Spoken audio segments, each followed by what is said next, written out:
Welcome to Pindar Poetry. We hope you learned something new.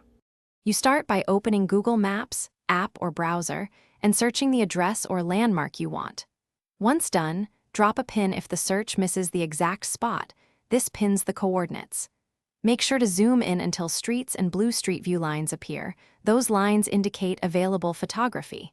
If you see a little yellow pegman icon, you're ready. This step gets you from a map overview to a selectable street-level target, so the next action connects you to the imagery. Now drag pegman onto a blue line, or tap the Street View thumbnail that appears at the bottom left. This opens the 360 degrees panorama. Once inside, click or tap the forward arrows to move along the street and drag the image to pan. That's how you change direction and explore. Use the map inset to reorient, or the timeline icon to choose older imagery. By combining movement with timeline selection, you control both location and time. To finish by refining your view.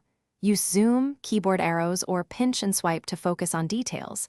Make sure to use the timeline clock to view older or seasonal imagery when available. If you need a precise angle, move pegman slightly and re-enter Street View to reset perspective. If imagery is missing or stuck, try a nearby road, refresh the page, or update and clear the Maps app cache. These steps resolve most display or outdated tile issues, so you can continue exploring smoothly.